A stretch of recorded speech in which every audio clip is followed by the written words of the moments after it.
Alors, je vais t'expliquer comment filmer efficacement tes coupes, que ce soit en termes d'inclinaison de modèle, de lumière et de qualité. La première chose hyper importante, c'est la lumière. Il faut savoir que 70% de la vidéo, elle vient de la lumière, elle vient pas de la qualité de ta caméra ou de la qualité de la coupe. Donc là, on va analyser cette vidéo où il dit les trois étapes à faire pour filmer des bonnes coupes. La première chose, c'est éteindre toutes les lumières du plafond. Pourquoi? Parce que ça va faire de l'ombre sur ta coupe. Et ça, c'est le pire ennemi d'une vidéo, c'est l'ombre. La deuxième chose primordiale, c'est l'inclinaison de ton modèle. Regarde ce qu'il va faire sur cette vidéo.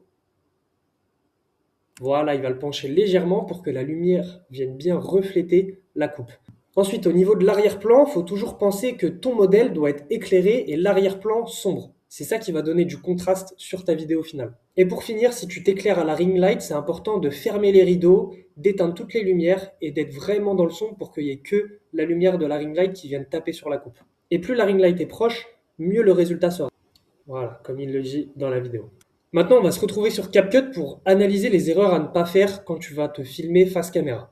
Donc tu auras deux formats. Tu auras les b-roll, donc c'est-à-dire que tu vas faire des actions sans regarder la caméra, sans parler. Et tu auras aussi les face caméra. Donc là où tu vas parler droit devant la caméra, tu peux aussi l'incliner un petit peu légèrement, de biais, de profil. Ça marche tout aussi bien. Maintenant, il y a une erreur que un de mes élèves a fait, donc Giza. Donc Giza, lui, au début, on a dû lui faire refaire les vidéos parce qu'il faisait une erreur typique, c'est qu'il regardait pas la caméra dans les yeux jusqu'à la fin de sa phrase. On va regarder ça tout de suite ensemble. Le barbershop où mon cousin bossait. Là, t'as vu? Il a fini sa phrase les yeux vers le bas. Bossait. Les cours pour passer mes journées là-bas à observer les barbeurs. Exactement pareil ici. Les barbeurs. Il finit sa phrase en baissant la tête et en lâchant la caméra du regard. Résultat, j'ai raté mon année et j'ai abandonné les études. Hop, et là, il a fait une troisième fois. Donc, ce qu'on a dû faire, on a dû lui demander de tout retourner parce que ça rendait mal sur le rendu final. En revanche, ce qu'il a bien fait, c'est qu'il était bien éclairé. Il avait mis sa ring light derrière la caméra et il n'y avait pas d'ombre. Maintenant, je vais te montrer une coupe que moi j'ai fait, que j'ai filmée à l'époque. Voilà. Donc là, ce qui est important, c'est que la lumière, elle était très près de mon modèle. On la voit un petit peu dans la caméra, donc ça, c'est à éviter, mais moi, elle était petite.